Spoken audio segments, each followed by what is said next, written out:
And we'd like to please rise for the Pledge of Allegiance. I pledge allegiance to the flag of the United States of America and to the republic for which it stands, one nation, under God, indivisible, with liberty and justice for all.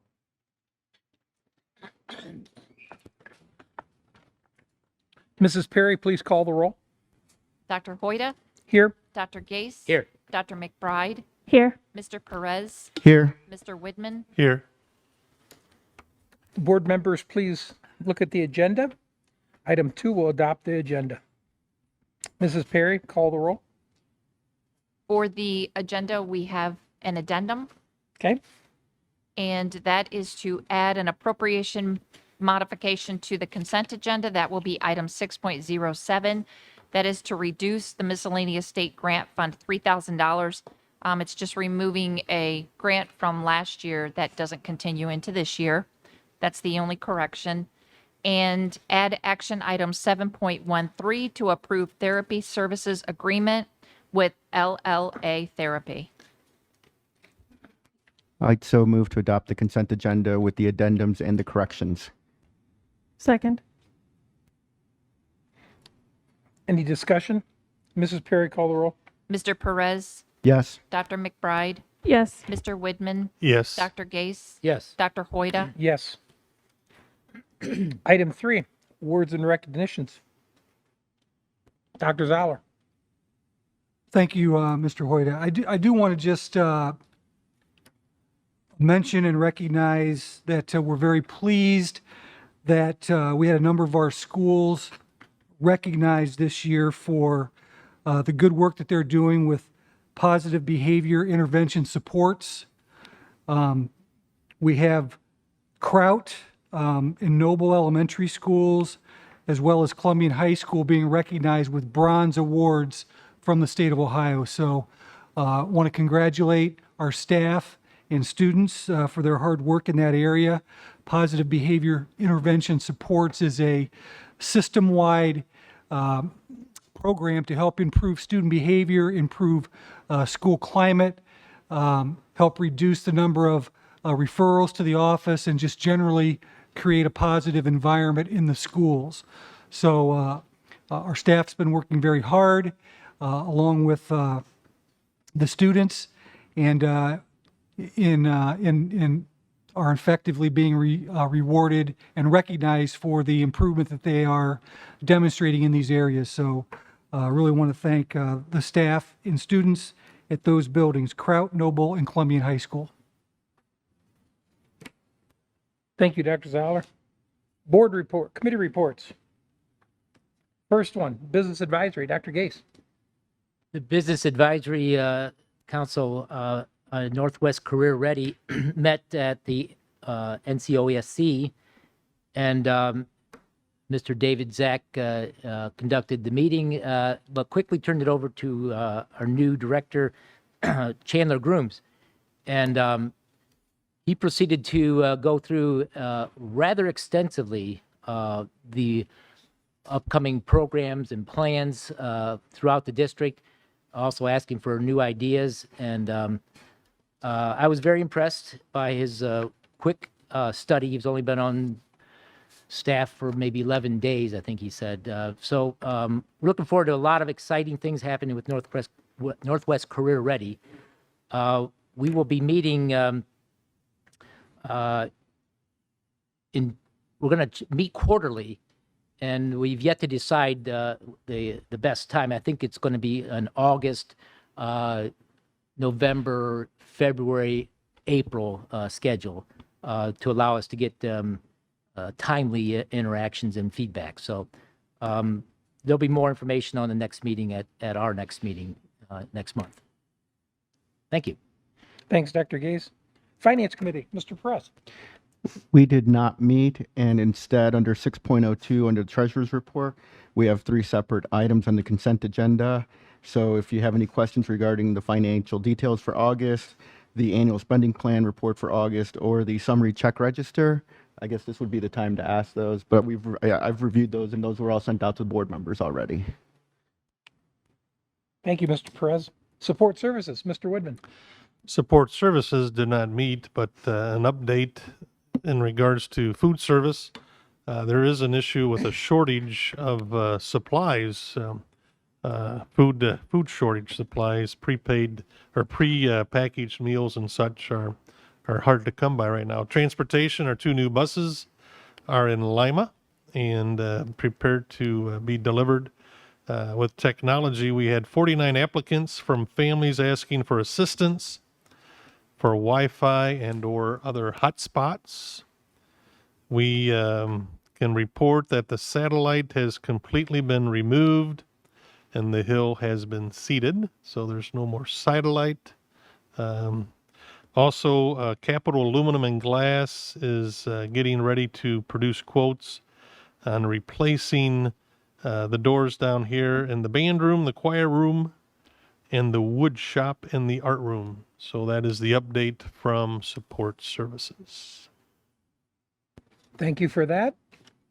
Would you like to move right on to the Vanguard Sentinel update, please? Vanguard Sentinel did meet. A couple things going on. One, some statistics, kind of. We had reported that Tiffin City Schools has 240 students participating out at Vanguard Sentinel. Their records indicate that that's about 27% of our 9th through 12th graders. So it's a good trend we are in right now. I know a few years ago we made it a point to encourage more participation and cooperation out at Sentinel, and so happy to report that that is I think right where we want it to be right now. So good things are working out there. Also, Greg Ettinger, our superintendent, was on a panel discussion actually today with Leading Age Ohio, talking about partnerships and other things that are going on within the community. One of the topics was the Northwest Career Ready and many of the other things that are happening with schools and the greater community to promote career readiness and that type of thing. So that's what I have from.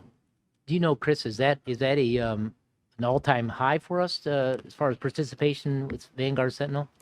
I do not know if it's an all-time high for us. It sounds like a lot. That's certainly more than it was 4 or 5 years ago. Yeah.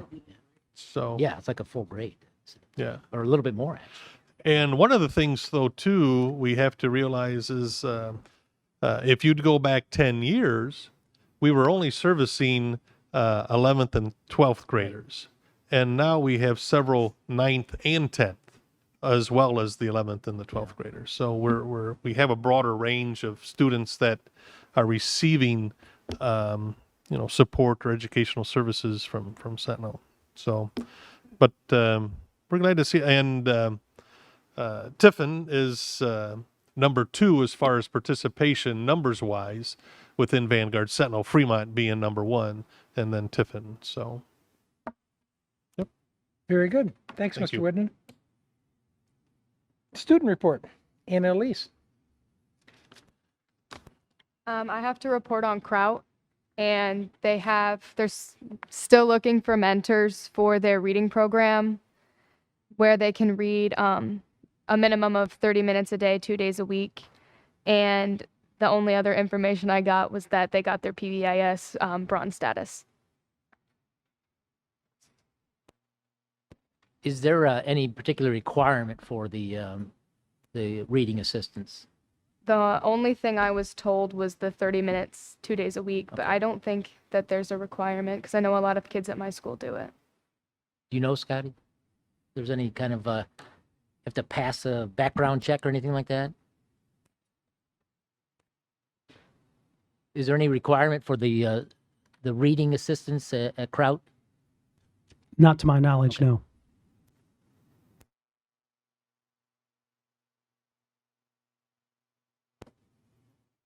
Okay, Superintendent, Assistant Superintendent's report. Looks like Mr. Bose, you're up first. Thank you, Dr. Hoyda.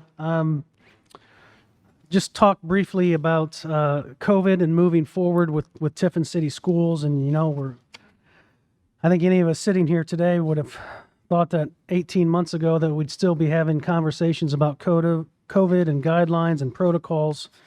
I think we all would think that we were crazy at that point, but nonetheless, here we are. Our numbers are improving slightly over the course of the last couple weeks.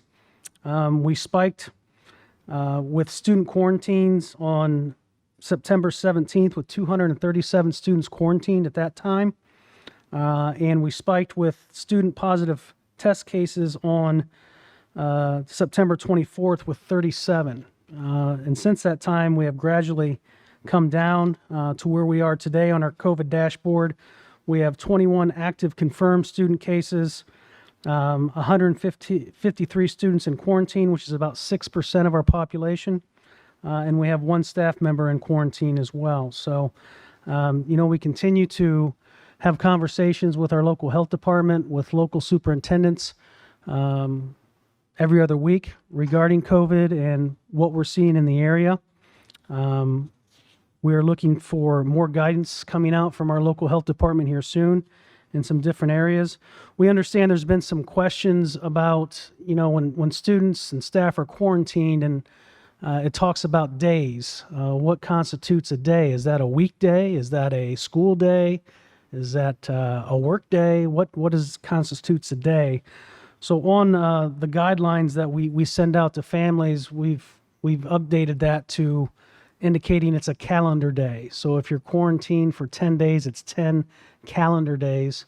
If you're going to choose to get tested to try and come out of quarantine a few days earlier, that would be 5 calendar days where you'd want to do that as well. So again, we continue to monitor the situation and hopefully continue to see these numbers and trends continue in a positive direction, meaning we are decreasing in our numbers of quarantines and in the number of students that are testing positive. What questions can I answer or try to answer? And understanding fully that it's fluid and there are a number of individuals who give guidance on this, but with the numbers we've seen and some of the pieces we've heard from staff and from community members, do we have a threshold? I mean, 6% and last 2 weeks, 12% of our students quarantined. Do we have a level at which we explore mandating masks? I can't answer that directly, Megan, but I will say this. I know that we do have policy where it talks about the 20% threshold of sickness in a particular building or grade level.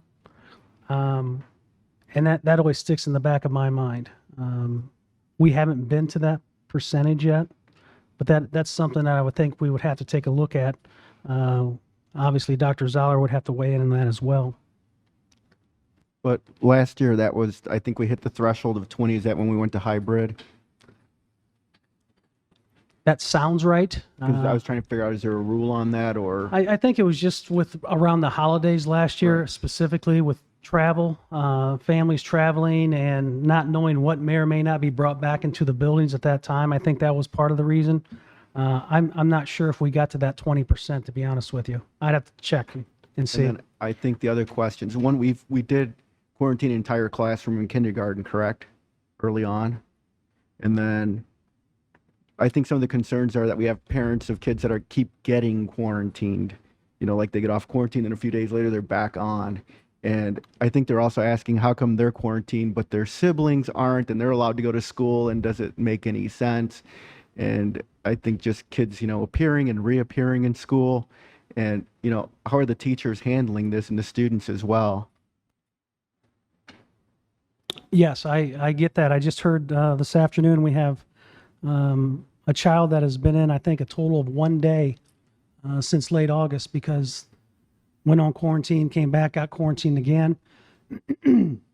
I know that's not a good answer. It's the guidelines that we're following at this time. And I feel for them. I know that we have families that are joining the Tornado Academy at the same time. I know Jen's not here with us tonight, but she's getting more and more families and students enrolling every day. A lot of it has to do with the quarantining. I'm thankful we have that option for those families. And we'll continue, like I said, talking with the health department and getting guidance from them in these different situations.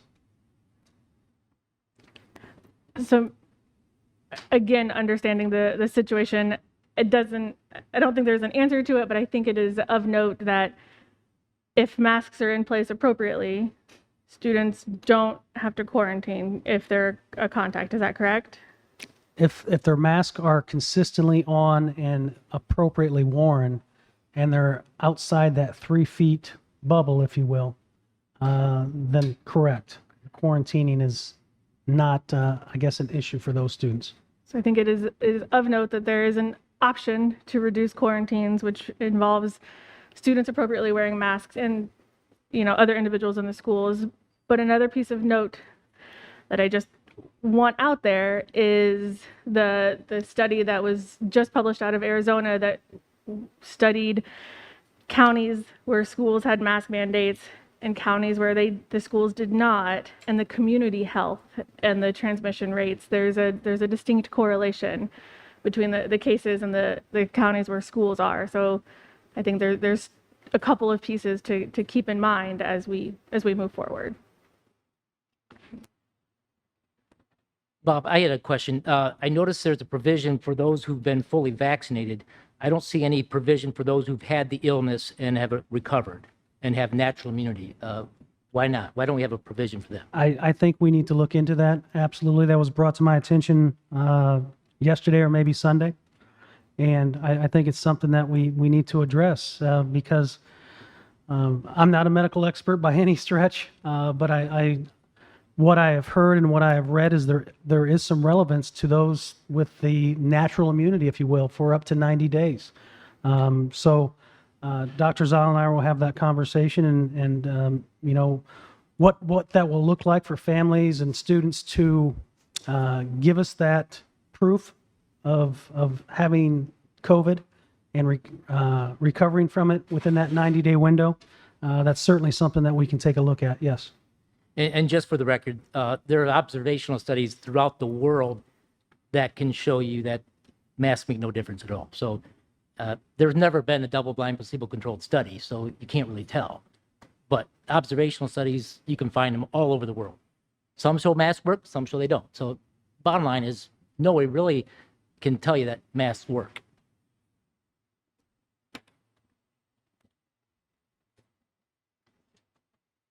Any other questions? Again, we appreciate the support and the patience. This is, as Dr. McBride said, a fluid situation that we continue to monitor, and we will continue to monitor. And hopefully we continue to see that downward spiral with the number of students that are getting quarantined and testing positive. So thank you. Just one other question, Bob. On the students that are getting quarantined, is there any follow-up on if they're exhibiting symptoms or if they end up testing positive?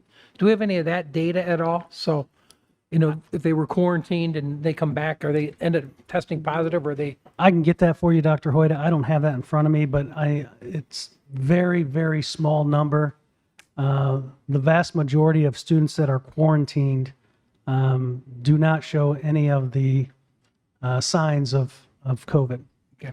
Thank you. I don't know the exact number, but I can get that for you. Do we require that if they're quarantined, they have to take a test and then share the results with us, or that's not a requirement? That is not required as long as they're not showing the symptoms for those 10 days. So even if we get the data on that, it's not a requirement that if they're quarantined, they get tested and share that with us. That is correct. Okay. But I think, yeah, some of the athletes are taking the test to come back sooner. And then the question I have, do we have any information on whether or not any of our kids have been hospitalized? I don't. Did Nurse Denise speak to that? Yeah, to my knowledge, we do not have any hospitalized at this point, nor staff members. We do communicate with Nurse Denise on a daily, regular basis, and she's not indicated that we have had that level of severity with any of the cases.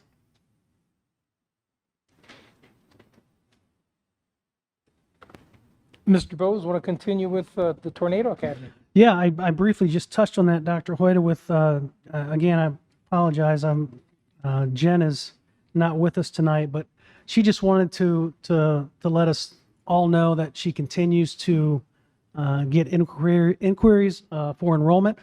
A lot of it is due to the quarantine that she's seeing now. Her numbers are going up. The staff is working extremely hard. We have a couple bumps in the road in a couple of different areas that we're working through right now, but things are going as well as they possibly can. And if Jen was here, she'd probably have a little lengthier report than that, but everything is going as well as it can, and numbers continue to go up in the Tornado Academy. Do we have a plan? So as the numbers increase with quarantines or what have you, is there a plan to put more supports for Tornado Academy? Absolutely. We had that conversation in our leadership team meeting earlier this month, and we touched on it again yesterday that if numbers continue to grow, we're going to have to look at some different staffing and support options for those students. Right now, we have two teachers that are involved in that, and obviously that number of students can only go so high before they get washed out, so to speak. So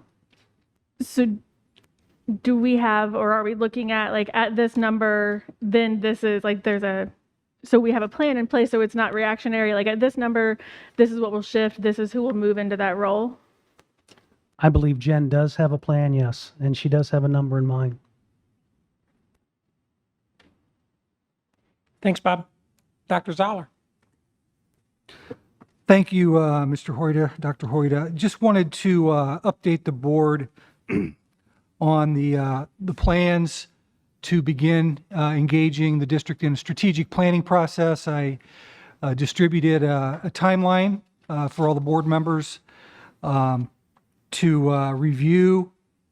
This is a draft, and it shows what our thinking is at the moment in terms of how this process might play out. Again, this is a very high-level outline of what the process would look like. I have identified a facilitator for the strategic planning process. I've been in communication with Dr. Schumacher at Terra State Community College, and one of his vice presidents, Corey Stein, is a graduate of Columbian High School and has conducted strategic planning facilitation services for a number of area entities, most recently here in the Tiffin area, the Workforce Development Strategic Plan. So they've assured me that this would be pro bono. There would be no cost associated with their services in helping to facilitate this process.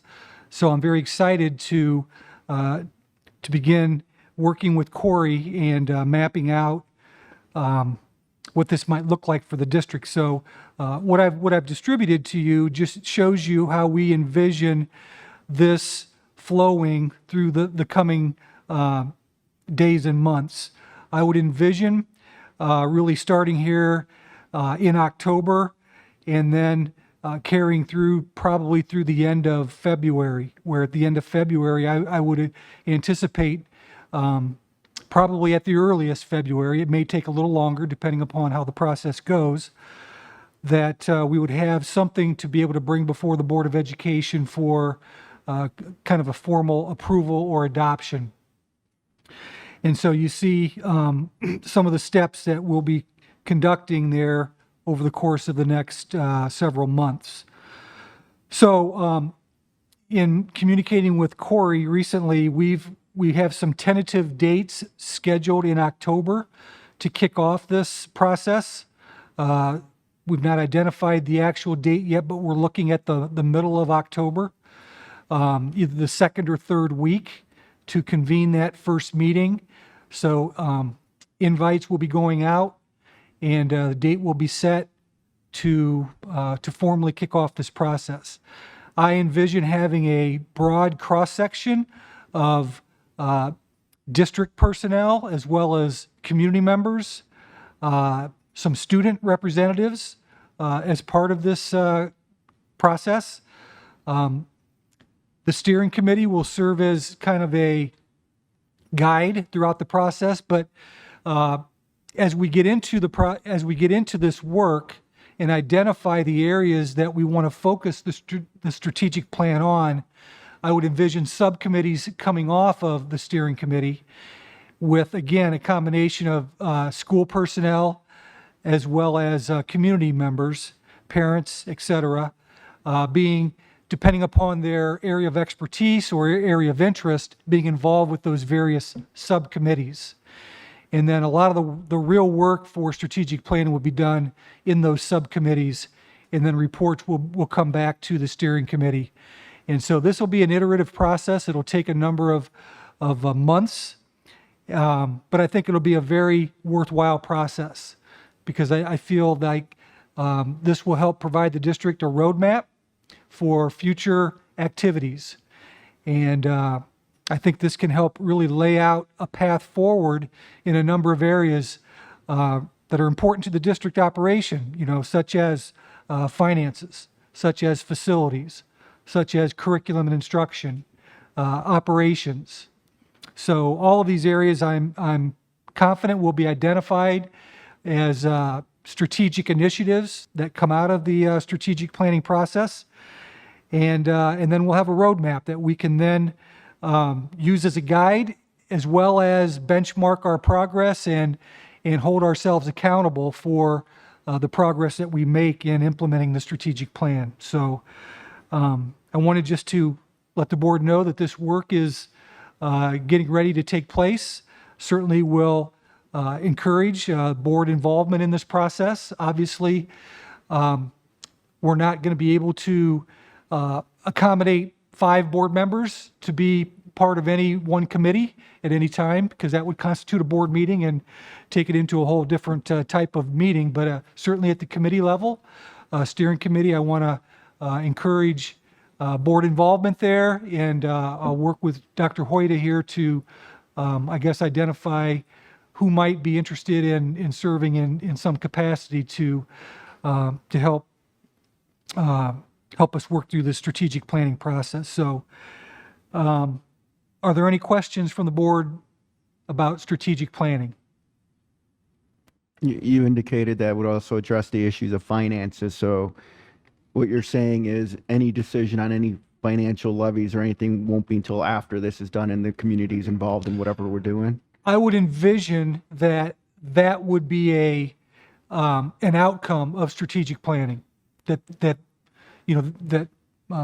Mrs. Perry would be obviously involved in that finance committee, and that our finances would be reviewed, and that there would be recommendations coming from that process to inform the board in terms of future opportunities to seek revenue for the district. So yes.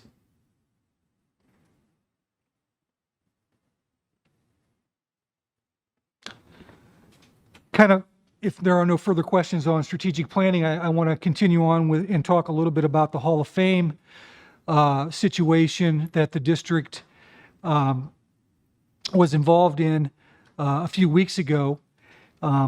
Obviously, we're all aware of an invitation being extended to an individual who was formerly a member of the Hall of Fame, who was removed from the Hall of Fame because of sexual misconduct, and then invited back to be part of the recognition as a team member for another team being inducted.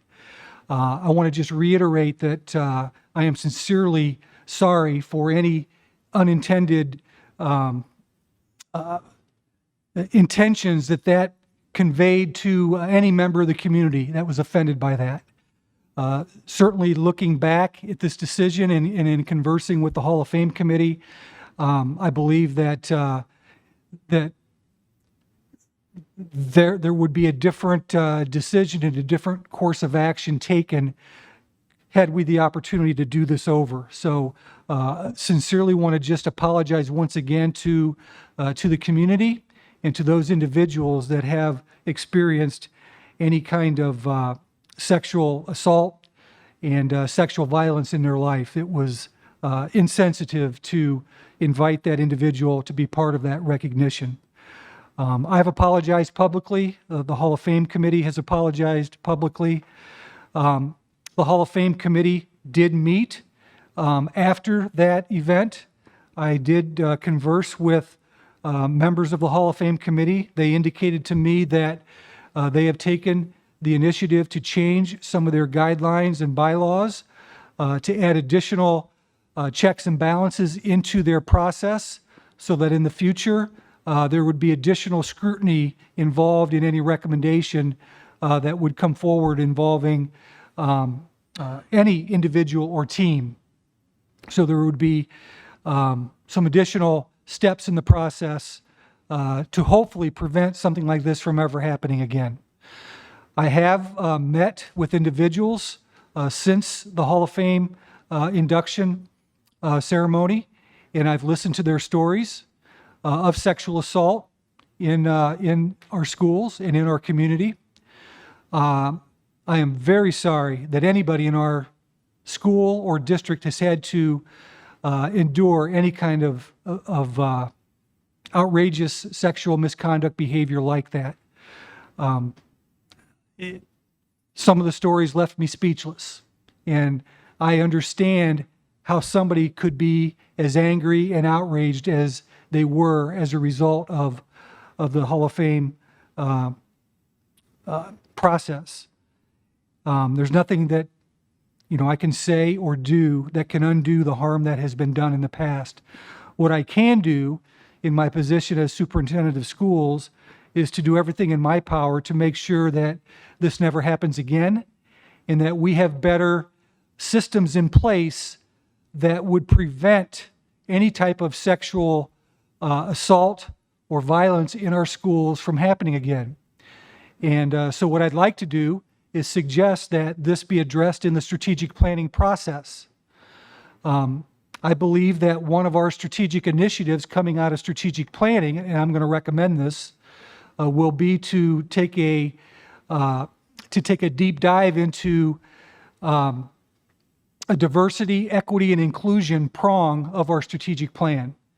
And so I believe issues of sex, issues of gender, issues of sexual orientation, all of these issues that are certainly relevant today in our culture, in our society, and in our schools could be addressed within that strategic planning process. I've met with individuals in the community that have expertise in these areas that are willing to partner with the schools and be part of that process. So I'm confident that as we get into this work and involve our community, that we will be in a much better position to, as a district, first and foremost, to prevent this type of behavior from happening in the future. And then if the situations do present themselves where we're not able to prevent it, certainly we can facilitate and handle the situation much better than we have in the past. I'm looking to address this in a comprehensive way. First and foremost, to try to be proactive where we can, but then put better systems of reporting in place, better systems of resilience work in our curriculum so that we could prevent this from happening in the future.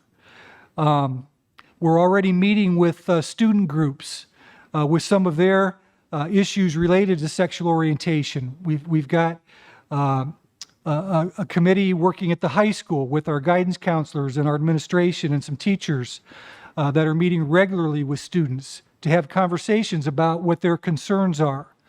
So I'd like to take this very unfortunate situation that came out of the Hall of Fame, induction process, and turn this into something positive that we can learn from and that we can build back into our system to do a better job to make sure it never happens again in the future. And if it does, we're in a much better position to mitigate the damage going forward. So I say all that to just let the board know that these are the plans and intentions at this time to fold this into strategic planning and continue to work with the Hall of Fame committee and make sure that, next time we do a better job and prevent something like this from happening again. Yes, Ms. McBride, Dr. McBride. So I deeply appreciate the intention of building a comprehensive plan and putting forth pieces that are both prevention and education and policies and structures. But I do worry about the piece with the Hall of Fame committee, and it's not specific to the Hall of Fame committee, but the piece of additional scrutiny. There was no lack of awareness on who was being invited. There was no lack of information or knowledge there, and the majority of the folks there are mandated reporters and our own employees. So I have deep worries that we feel adding additional layers of scrutiny or another box to check does not meet the mark. Well, I think that's one part of the resolution. I think what you're referring to, Dr. McBride, is also an important component. And I think that falls within the fact that we all need to have additional education and training in these areas so that we do a better job of recognizing and responding to, the threat or the perceived intentions of any type of action like that going forward again. So I think that falls under the purvey of education and training. And I think that will be a component as well that comes out of this process. Absolutely. And I also just want to mention that I am thrilled that we're going to have diversity, equity, and inclusion as a component of the strategic plan, but also remembering that the culture around consent and sex education and healthy relationships and all of those pieces is not just for our gender and sexually diverse students. And so to make sure that we are really clear that these pieces are for all of our students, all of our faculty, all of our staff, and it needs to be district-wide, and that we're not confounding sexual assault with gender and sexual identity. I just want to be sure that those two pieces aren't being confounded. I appreciate that point of clarification. Dr. White, did you want to say something? Okay. Dr. Zoller, when I found out about this, I have to thank Dr. McBride for texting me that morning. I didn't know this was going to happen. I don't think most of the board knew that was going to happen, and I think that's a problem. We were going to honor somebody on our football field. I was going to take, go to the game and see the surprise. And the reality with my work is I know what was behind all of this. And it was a complete affront, not only to what I do, but to what all these other people have gone through. It was like the district putting its, its approval on it. Like, hey, this is what we're holding out here as somebody to look up for. And I understand they've done their time and whatever, but our school doesn't have to take that extra step as an official body. And so when I heard that was happening, I did email you, and things did happen. You followed through, and I wanted, to see the opportunity of the district doing this. I know my fellow board members, as far as I could tell, didn't know about this either. And it was, that's what we were going to wake up to, because I don't think any of us would have said, hey, great idea. And I think most of us were sitting there going, who on earth thought of this? And so, there's two issues. One is what happened at the football game. That's our football field. Those are our students. We're responsible for that. We can control who comes in and who doesn't. We can control who gets highlighted there and who doesn't. The Hall of Fame thing, I think that's a separate issue unless they're putting stuff up at our school. And that's something they're going to have to work out on their own. Because I think that's what people are coming at us for, saying, you guys are responsible for that. No, that's a decision they made. We didn't have anything to do with the dinner. Of course, that was seen as a slap in the face too, like, hey, they didn't show up to the football game, but we're going to invite them to the dinner, and recognize them. They're like, you guys aren't going to know that. And of course, everyone knew about that. And they saw that as a double slap in the face, like, oh, wait, now you're like really, rubbing it in there. But I think it goes to a bigger theme that Dr. McBride thought is that, or mentioned, is there's this idea that we are as a district tone deaf to these issues in the past, and that this is just one more example of the fact that the district doesn't take these issues seriously. First of all, with what happened at the Hall of Fame, that was an educator and a student, I believe, a child. That is the worst violation that we can have here. We trust our teachers, our coaches, and to look past it, I don't think we can do that as an education system. We can't. That is the worst. I would tell you is, I deal with victims all the time. These are the cases that I'm involved with, but this is the worst violation. That's why it's a crime in Ohio. You can't consent. It's a crime, period. And so, to victims, it's like, yeah, whatever. It's okay, and it's not. And so, again, it just, the questions I got and the questions I have personally, and just some anger going, it just wasn't a good idea. And to open up wounds for people to see this, to have, re-victimize people, which is what we were going to do at that football game, who have their own issues and see this happening and wondering, am I going to send my kid to that school where they don't take it serious? I think that's just venting, and I think the community wants to do that as well, but I think they also want to see action. A couple years ago, we got complaints from students too. When I was president and I appointed Dr. McBride on a task force, it really didn't go anywhere. So it's good to see that's going to be in the strategic plan, but I would like to see it taken serious. I mean, for all I know, I won't be here in 3 months, but my fellow candidates are out there, and so they're here. This is something that needs to be carried on.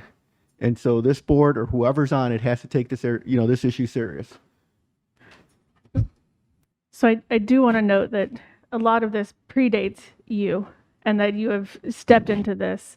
The task force that Victor mentioned, I was tasked with after students came forward with a petition with over 800 signatures requesting more education.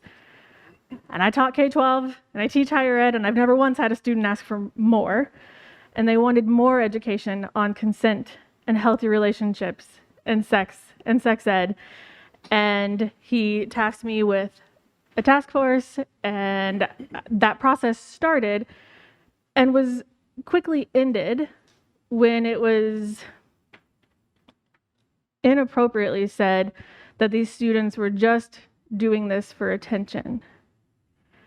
The Instagram has been brought to the attention of all of the administrators.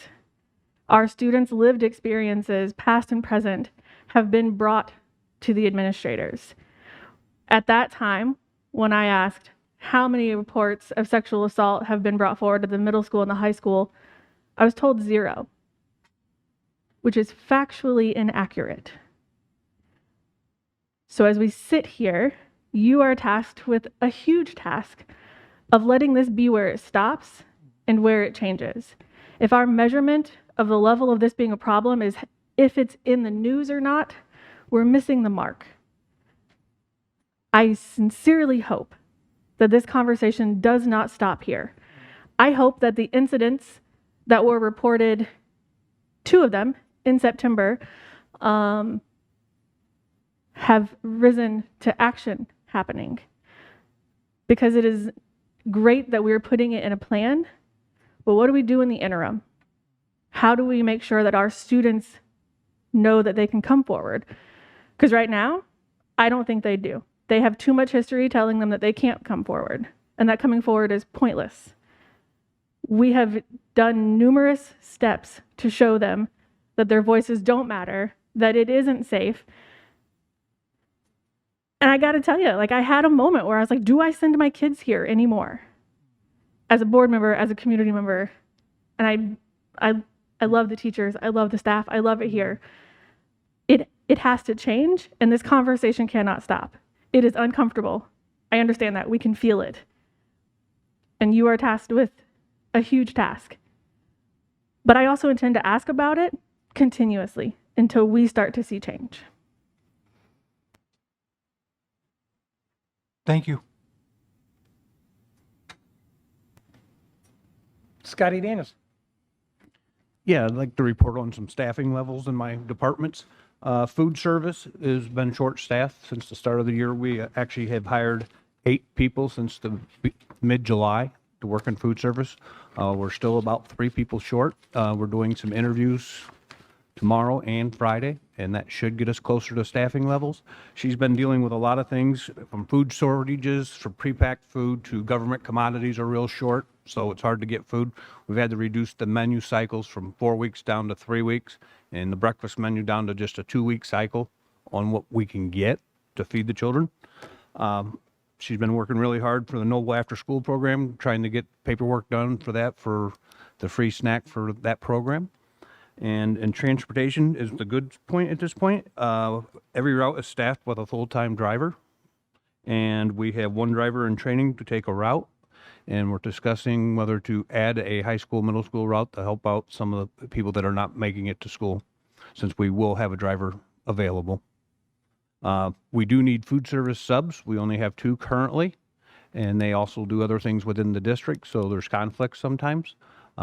In the custodial staff, we just, on tonight's agenda, we'll hire a night sweeper for one of the elementaries that resigned. And I have 1 more night sweeper that would like to resign and start using his degree in a different area.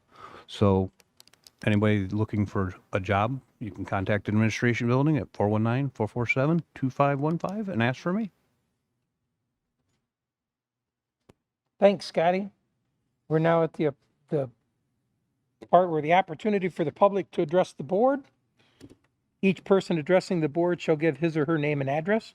If several people wish to speak, each person is allotted 3 minutes until the total time of 30 minutes is used. During that period, no person may speak twice until all who desire to speak have spoken. The period of public participation may be extended by a vote of the majority of the board present and voting. Anyone like to address the board?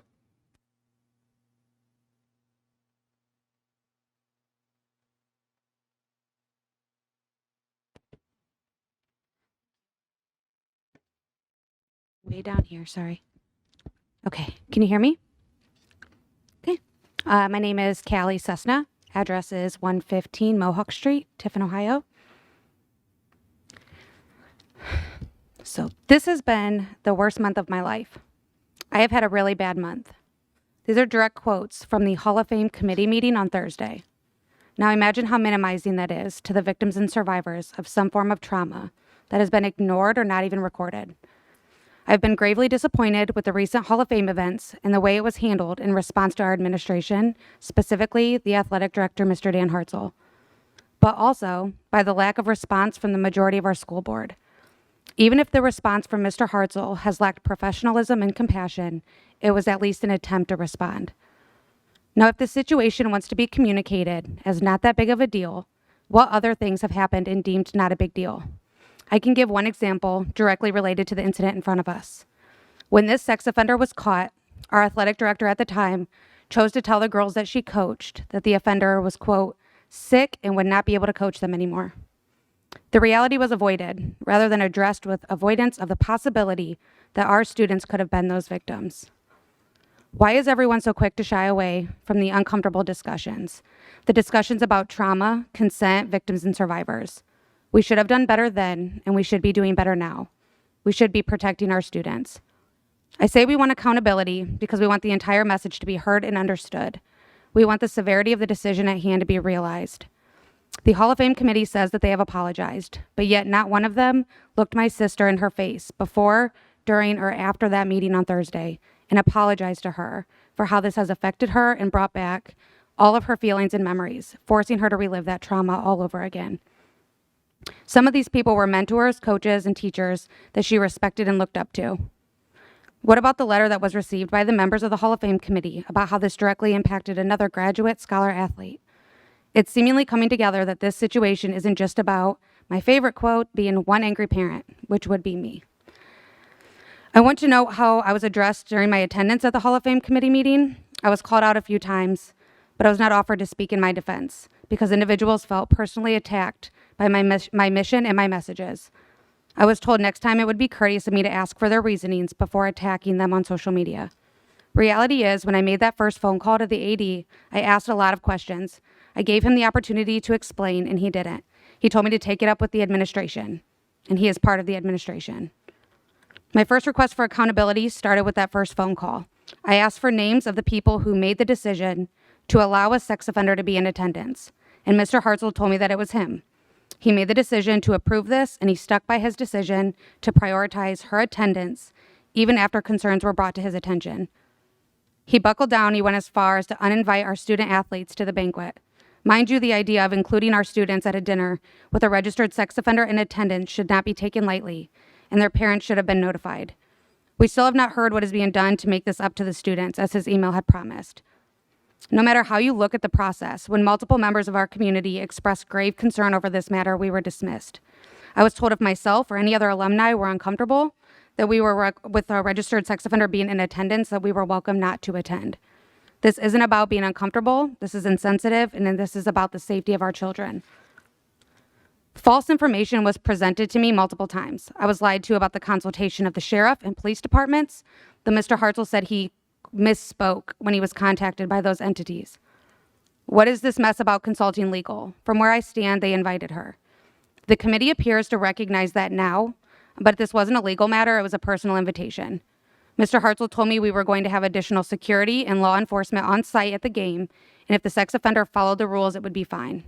If this were true, how could we in good conscience feel that this was a good idea? How is this focusing on the physical and emotional well-being of past and current students? We should be holding our district administrators and educators to a higher standard. It is sad that we must approach this matter with the assumption that educated people do not understand common sense, like what is appropriate. It has never and will never be appropriate to intentionally expose children to registered sex offenders. As a parent, I want to protect my child from this, not send him off to watch one receive an award at a banquet. It's like we need to spell it out for people in plain writing. Sex offenders cannot be inducted into the Hall of Fame. Disclosure, especially if they were already in the Hall of Fame but removed due to sexual battery charges against children as an authority figure. We cannot accept the statement that the committee is not associated with Tiffin City Schools. The Hall of Fame is named Tiffin Columbian Hall of Fame. The Hall of Fame website is found directly on our Tiffin City Schools website. They use our district facilities, address, letterhead, and logos. This is directly overseen by our athletic director as a co-chair. It is represented by many of our district employees. At the committee meeting, it was mentioned that they were worried not inviting her could come back on the school. If these are two separate entities, why are they worried about how it affects the school? This cannot be distanced. The apologies issued have been nothing short of gaslighting behavior. The initial statement issued on behalf of the Hall of Fame committee was not written by the committee, it was written by Mr. Hartzell. I spoke with members of that committee who were not happy about that first release statement. It literally said, the Tiffin Columbian Athletic Hall of Fame Selection Committee strongly supports this decision and is proud to recognize all members of the class of 2021 in a thoughtful, inclusive, appropriate, and safe manner. Nothing, and I mean absolutely nothing, is safe about engaging a sexual predator in the vicinity of our students. The decision to include only the name 1998 girls basketball team with no names and no picture is not the answer. I spoke to members of the team, and they were not in agreement with that solution. Did we consider if it was unanimous to the team on how they were represented? To quote one member of that team, I, in no way, agree with their solution of leaving all of our names unlisted and no photo. What is the point of recognizing our whole team when they're not going to name anyone? Most importantly, how did they go from allowing her to come be a part of it to now punishing all of us and keeping all of our names out like we had a part in what she did? I know this was a discussion point at the Hall of Fame meeting on Thursday, but the focus is that this was never about inclusion. If this was about inclusion, as a Hall of Fame statement mentions, the team member who chose to walk out of the banquet due to a sex offender being in attendance would have been prioritized and honored. This isn't about the right to be included. She doesn't have the same rights. She is a predator. She committed sexual battery against a child. Our children have the right to be safe at school. Victims have the right to be advocated for, and people like myself have the right to request accountability of our public school administrators for making awful decisions. This person opened the discussion for us. She was, again, a predator. This was not the first instance, just the first time being caught and charged. This went on for years as an educator and coach. It was never appropriate. I will not present you with names and examples of these individuals, as they were also victims. And what we will not stand for is the re-victimization of those affected. That's what the situation presented, the opportunity to reopen trauma. The actions of this one individual did not just impact one other victim. There's many young athletes that were impacted by her decisions and her deceitfulness while in a position of authority. Their trauma and how they were affected isn't up to me, it isn't up to you, and it surely isn't up to our athletic director or a committee to decide when they should or should not be affected. Unfortunately, these situations offer many possibilities to trigger past trauma, even if not directly involved with this offender. Trauma is much more complex. When speaking with Mr. Hartzell, he said he did his research on this particular sex offender, but followed that with the phrase that he didn't even know what a Tier 3 sex offender was. How do we have mandated reporters that are not educated on sex offenders? So I'm going to offer you some education I managed to find using my own resources and time. This isn't gray, it's black and white. A Tier 3 sex offender, the tier of which our Hall of Fame committee chose to honor, quote, as a part of a team, includes the following offenses: rape, sexual battery, gross sexual imposition with a victim under 12 with intent to abuse or harm, felonious assault with sexual motivation, kidnapping victim under age 18, aggravated murder, murder, or voluntary manslaughter with sexual motivation, and sexually violent predator classifications. These Tier 3 sex offenders have a lifetime registration of every 90 days. And in this situation, sexual battery can be defined as the offender is a teacher, administrator, coach, or other person in authority employed by or serving in a school for which the State Board of Education prescribes minimum standards pursuant to Division D of Section 3301.07 of the Revised Code, and the other person is enrolled in or attends that school, and the offender is not enrolled in and does not attend that school. And also that the other person is a minor, and the offender is the other person's athletic or other type of coach, or is the person's instructor, and they have temporary or occasional disciplinary control over the other person. I'm asking for accountability for the action that puts our children's safety and well-being at risk. The person who authorized the invitation should accept responsibility and should not be working in a position of authority after exercising palpable poor judgment and decision-making. I would like to hear about the district's plan to remain accountable and to move forward with a mission and policy that will prevent this situation from reoccurring, and to educate our administrators and educators about appropriate responses to trauma. Exposure to abuse, discrimination, violence, neglect, and other adverse experiences during childhood significantly increase the risk of serious health, social, emotional, and learning problems throughout life. These traumatic events can disrupt brain, social, and emotional development. This disruption impacts the student's opportunity for academic success. I would recommend that we put clear district rules, regulations, and policies into effect and enforce them regarding this oversight. The idea would be to prevent any entity, distanced or affiliated, from using our school's facilities, grounds, meeting rooms, logos, etc., from inviting, hosting, celebrating, displaying photos of sex offenders into any shared space with our children. We should offer clear repercussions to the violation of that rule or policy in the event that the community again requests accountability. I also recommend our school system to reconsider how we support children that have been exposed to trauma and the resultant activation of the brain stress response in order to fully support every student's opportunity for emotional social wellness, academic achievement, and preparation for post-secondary success. I also recommend that we build and maintain trauma-informed approaches in our schools. This starts with recognizing this need, using a trauma lens to build awareness and design support, and engaging in practices that will avoid re-traumatizing students. This trauma-informed work must include supporting adults that serve these students. I would like to see this conversation continue and a clear plan with action items and timeline for implementation to be put in place, and for this plan to be communicated and shared with our community members. I look forward to building a safer, respectable district for our children. Thank you for your time this evening.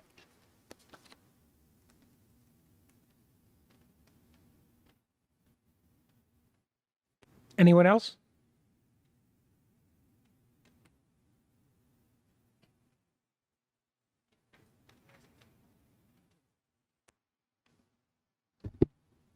Oops.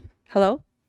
My name is Gretchen Heminger. I live at 83 Liberty Street, and I'm here today to ask the Tiffin City Schools and the Board of Education to remove Katie Vazquez, a Tier 3 sex offender, from the school records she holds. We thought when she was charged, they would removed her Hall of Fame plaque, that she would no longer be in any school sports program. The only record Katie Vazquez gets to keep is the one State of Ohio gave her as a Tier 3 sex offender. Thank you.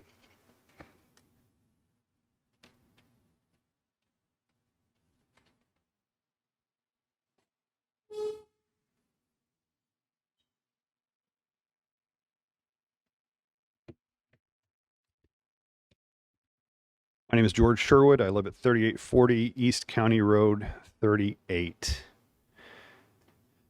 While I was ostensibly searching for information on the Tiffin City Schools strategic plan, the only related document that I was able to find was a slightly outdated document titled Charting the Course for Continuous Improvement Plan 2016 to 2019. In this, I found some notes of interest. Under the heading of belief statements, there are a few specific bullet points that I feel are germane to this particular situation that Ms. Cessna spoke to. There are a number of bullet points that are pertinent, and the first being our schools, quote, our schools must be safe, promote a positive learning atmosphere, and be organized around the needs and interests of our students. Our schools must be safe. As described by Mrs. Cessna, safety has come into significant question regarding the knowing and willing invitation of a convicted sexual predator to a school-related, some may even assume school-sponsored event. I ask, how does this perceived tolerance of a convicted sexual predator in the midst of a student body promote this board's belief regarding safety for our students? It also states that it will promote a positive learning atmosphere. As Ms. Cessna pointed out, does this perceived acceptance of a convicted sexual predator in the midst of our community's children engender a sense of positivity within our learning establishment? Finally, the third point focuses on meeting the needs of our students. How does this tacit acceptance of a sexual predator's participation in a function attended by TCS students effectively meet the needs of those students? In another bullet point later in the document, it reiterates and reinforces the necessity for student safety by stating, quote, our schools must be safe physically and emotionally for a positive learning environment. In the board's own words, our schools must be safe in order to provide children in our community with a positive learning environment. How, then, is the knowing and open invitation of a former coach who preyed on her own student athletes as victims and exploiting them for her own sexual gratification ensuring a physically and emotionally safe environment? How is this administration working to prevent the repeat of this failure of those published beliefs? In regards to a preventable repeat of this failure in the future, a later bullet point states specifically, quote, on parent, student, and staff accountability will foster success. Where then does accountability fall in regards to this failure to provide a safe environment for the students for whom this board, this administration, and this staff are charged to provide care? How, ladies and gentlemen, will you as a team of leaders in this community ensure a repeat threat of this nature to victims past or present and further diminishment of TCS credibility and trust will not happen again? Denying association between TCS and the Tiffin Columbian Hall of Fame falls on deaf ears.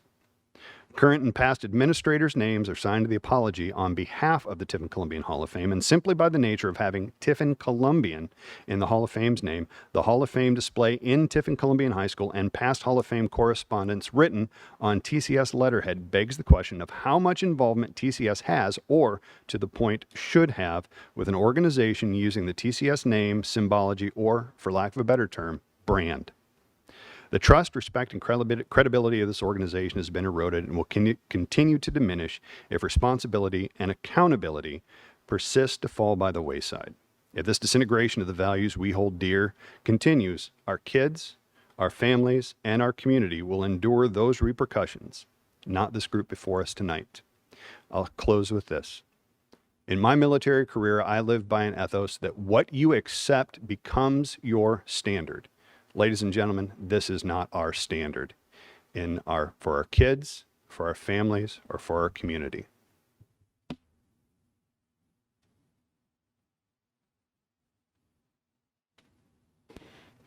Anyone else?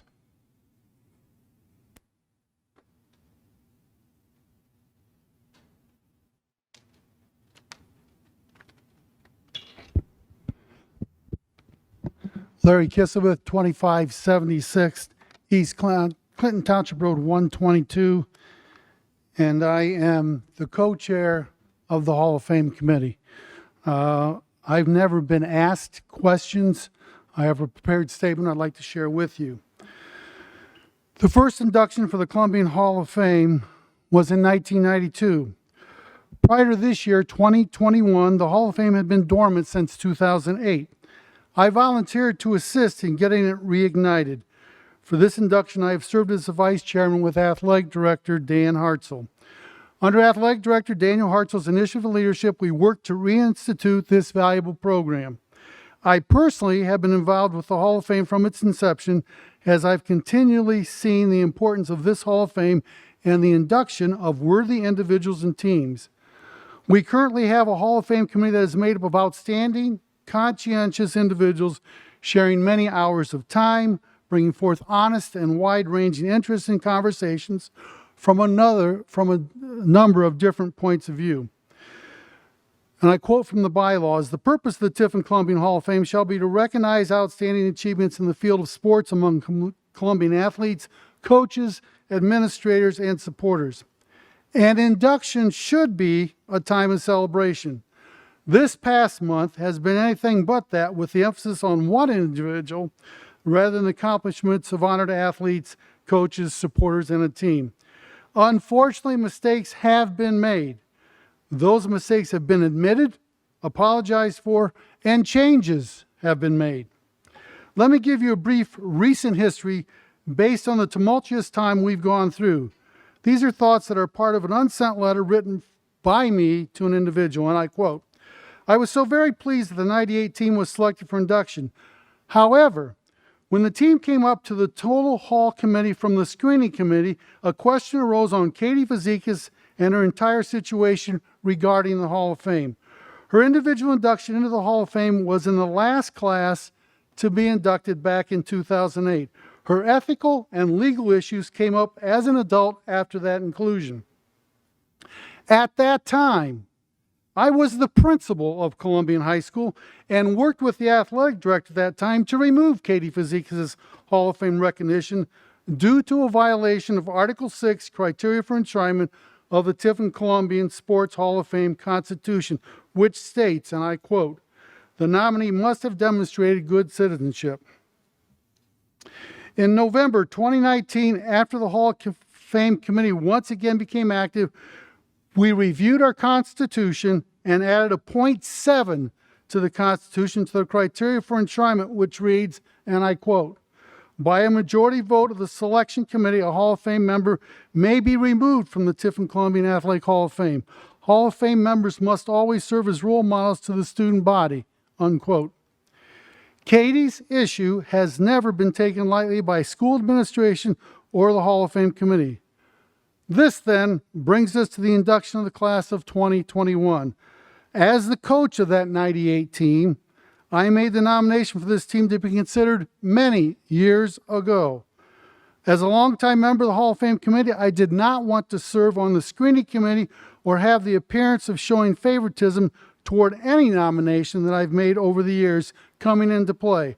So I personally was assigned to the Legends Subcommittee, which examines candidates' nominations from at least 25 years ago, which is prior to 1985.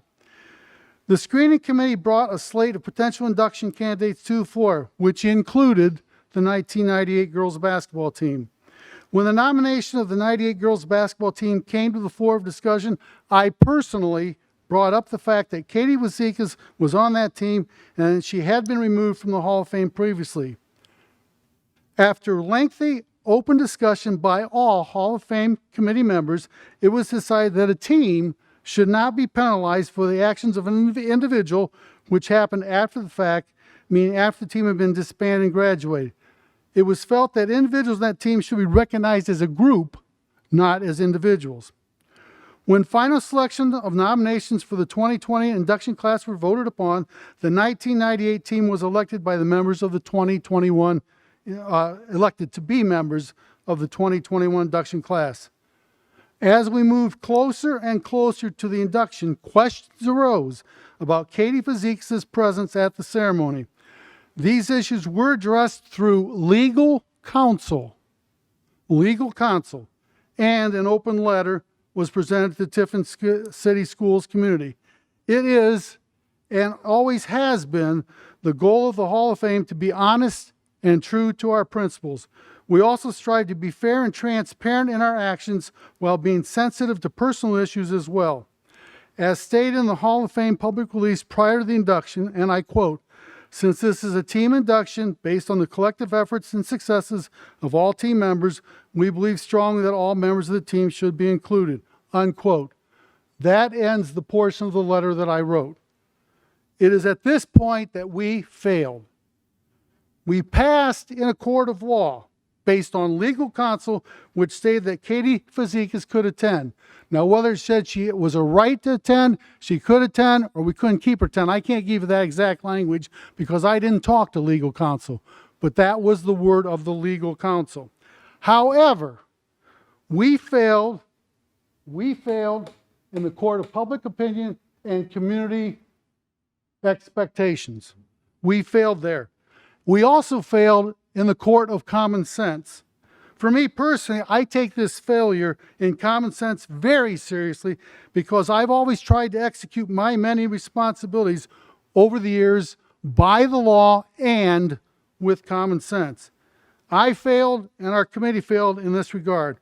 We have apologized for our lack of action on behalf of victims and have since discussed, reviewed, and removed Katie Fazekas from the recognition of the 1998 team by unanimous vote of the Hall of Fame Committee on Thursday, September 23rd, 2021. Tiffin City Schools is an outstanding school district. It was before any of us became involved with this district, and it will be long after all of us are gone. We must always protect students, staff, and the integrity and good name of our district. Admittedly, this past month has not been handled well on a number of fronts. We all must learn from our mistakes and move forward. It never was anyone's intention to hurt individuals, whether children, teens, or adults, nor to hurt the image of Tiffin City Schools. We all need to learn from our mistakes and make our collective missions to do the right thing in all that we do as we move forward. That is my statement. I am open for any question that you may have. Thank you very much.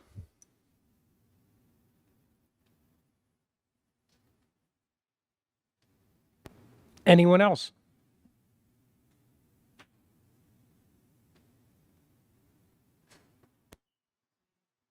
Seeing there is none, we'll move to item 6, the consent agenda. 601 is approve the minutes. 02 is the treasurer's report for August. 03 is employment. Quite a list of employment there. 04 is donation and grants.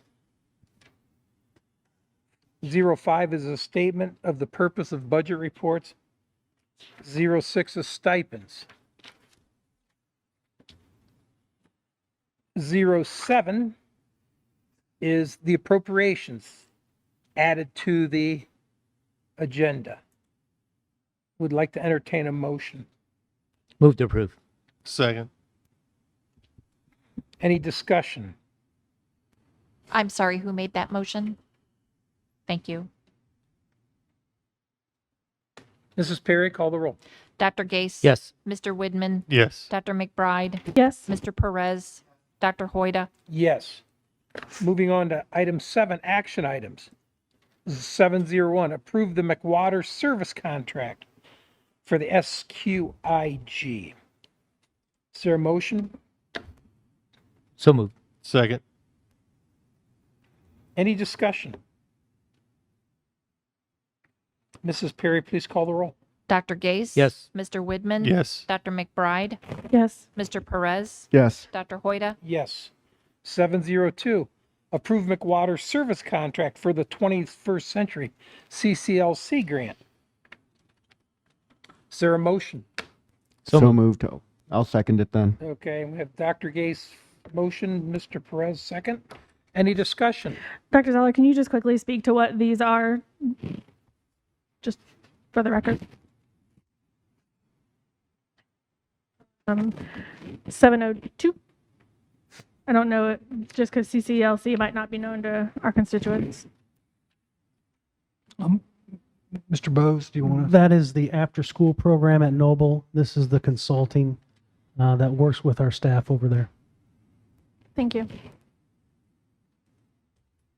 Any further discussion? Mrs. Perry, please call the roll. Dr. Gase? Yes. Mr. Perez? Yes. Dr. McBride? Yes. Mr. Widman? Yes. Dr. Hoida? Yes.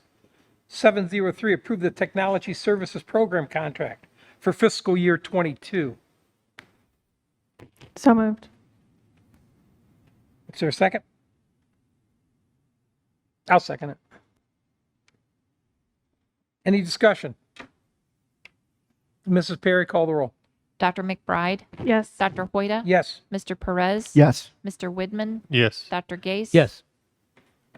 Item 704, approve the Braille Services Program contract for fiscal year 22. So moved. Second. Any discussion? Mrs. Perry, please call the roll. Mr. Widman? Yes. Dr. McBride? Yes. Mr. Perez? Yes. Dr. Gase? Yes. Dr. Hoida? Yes. Item 705, approve the Audiology Services Program contract, also for fiscal year 22. So moved. Second. Any discussion? Mrs. Perry, please call the roll. Mr. Widman? Yes. Dr. McBride? Yes. Mr. Perez? Yes. Dr. Gase? Yes. Dr. Hoida? Yes. 706, approve the Services for the Hearing Impaired Program contract, fiscal year 22. So moved. Second. Any discussion? Mrs. Perry, please call the roll. Dr. McBride? Yes. Mr. Widman? Yes. Mr. Perez? Yes. Dr. Gase? Yes. Dr. Hoida? Yes. 707, approved the Navient College and Career Readiness Program for the 2021-2022 school year. So moved. Second. Question, if anyone, how is the program doing? I think we've had it 2-3 years. That's now. probably a, She's not here. Jen Brook question. Right. I had another question about that. Was that initially covered by Pathways to Prosperity? That grant that Amy Wood wrote? It was originally covered by that, yeah. And is this the ongoing price to involve 6 through 12? It's primarily high school. I think it does include some middle school, but it Originally, it was for 6 through 12. That was the original intention. But I'm just curious because that was one of my suggestions I made to Chandler Grooms about having such a thing for the entire Northwest Career Ready, and I knew it was pricey, but I'm looking at this price and thinking if that's the whole year's price, that's not terrible. But I don't know. Do you know, Bob? Is it this? Okay. All right. Thank you. Any further discussion? Mrs. Perry, please call the roll. Mr. Perez? Yes. Dr. McBride? Yes. Mr. Widman? Yes. Dr. Gase? Yes. Dr. Hoida? Yes. 708, approve Well Associates contract for the school-based counseling services. So moved. Second.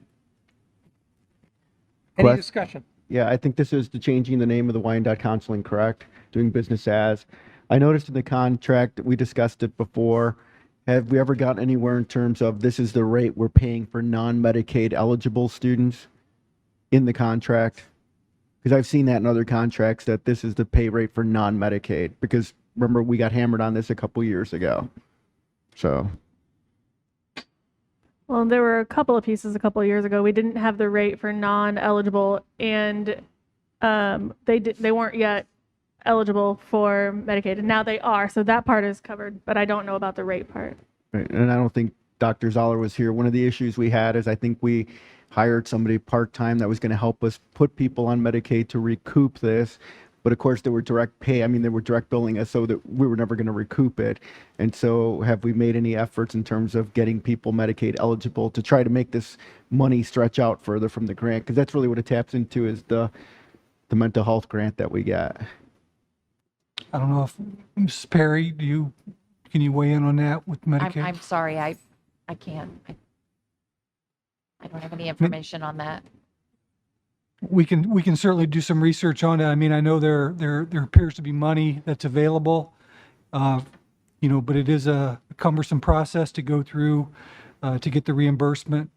I mean, I think that's always was the issue, the process, not that eligibility as much as the process of applying for it, because it's labor intensive, and so what you get back, marginalized it's marginal as to how much time you put into it. Is it worth it? And I think, if you could streamline the process, there are programs that can do that a little quicker. I think the part of the issue with this is a renaming, and I thought that having the name Wyandotte implied that we were outsourcing our services to somebody from outside the county, and they were quite, Anna Trausch was very, very acceptable of having a different name. And so that's part of the reason why this is a renaming. And the other part, we had a considerable amount of funds from the Tri-County, I can't think of the name of it, Sandusky, Seneca and Wyandotte. Seneca, Sandusky, Wyandotte, so the Mental Health Board. Mental Health Board, yeah.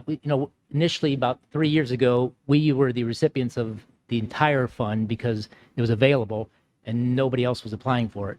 And now the other districts in the region have applied for it, and so our funds from that considerably dropped.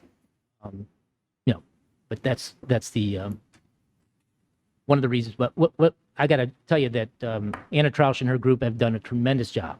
We've been very blessed by having them, and she has put forth a lot of effort gratis on her own time. And I believe that she deserves a much commendation for that.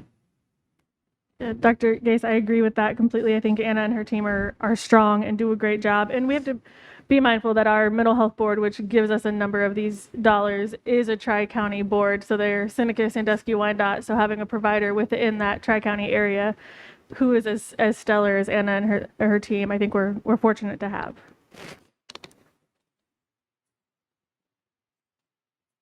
Any further discussion? Mrs. Perry, call the roll. Dr. McBride? Yes. Dr. Gase? Yes. Mr. Perez? Yes. Mr. Widman? Yes. Dr. Hoyda? Yes. 709, we're going to approve the Special Education Services Agreement. So moved. Second. Any discussion? Mrs. Perry, call the roll. Dr. Gase? Yes. Mr. Widman? Yes. Dr. McBride? Yes. Mr. Perez? Yes. Dr. Hoyda? Yes. 710, approve the Education Alternative Education Services Agreement. So moved. Second. Any discussion? Mrs. Perry, please call the roll. Dr. Gase? Yes. Mr. Widman? Yes. Dr. McBride? Yes. Mr. Perez? Yes. Dr. Hoyda? Yes.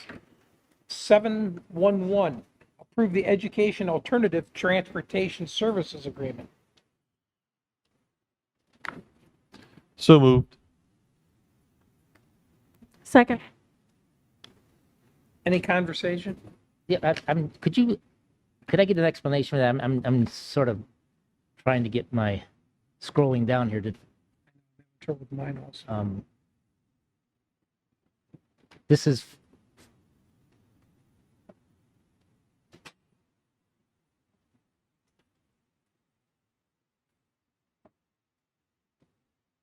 this is for billing purposes? Is that what that is?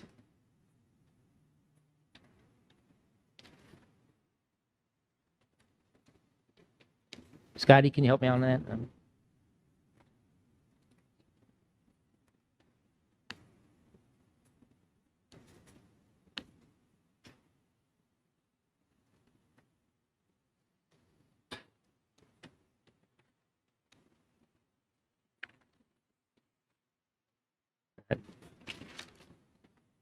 This did not run through my department, so I Oh, do not okay. have an answer.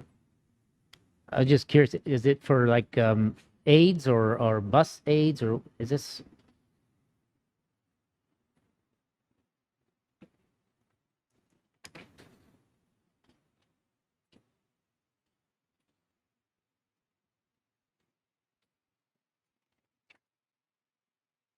I'm looking at the schedule and it says day treatment program, one-on-one aid, echo program, vision quest, Plato preschool, choral autism program, and a various price per day. I didn't know if that's something that is something that's, is I it think it transportation depends- related, or is it just at the entire district Yeah, I think related? it depends on the student. These are students with disabilities and Okay, are involved in varying programs that this education alternatives provides. So it would just depend. This is approving all of them, and depending upon which student needs which service, it would be approved. okay. Thank you. Any further discussion? Mrs. Perry, please call the roll. Mr. Widman, Yes. Dr. McBride, Yes. Mr. Perez. Yes. Dr. Gase. Yes. Dr. Hoyda. Yes. Item 712, approve the OPSI number 571 MOU regarding personal leave. So moved. Second. Any discussion? Bob, do you want to touch on that real quick, what that is? The language for our OPSI contract is different than what it is from our TEA contract, our teacher's contract. So we wanted to clear that up and make it consistent in both all the contracts. Mrs. Perry, please call the roll. Dr. McBride, Yes. Mr. Widman, Yes. Mr. Perez. Yes. Dr. Gase. Yes. Dr. Hoyda. Yes. Item 713 on our addendum is approve the therapy services agreement. So moved. Second. Any discussion? And these are therapies that are different than the mental health that we talked about earlier. So these look like they're all your speech OT type therapies. Correct. Any further discussion? Mrs. Perry, please call the roll. Mr. Widman, Yes. Dr. McBride, Yes. Mr. Perez. Yes. Dr. Gase. Yes. Dr. Hoyda. Yes. Brings us to item number 8. It's the opportunity for the public to dialogue with the board.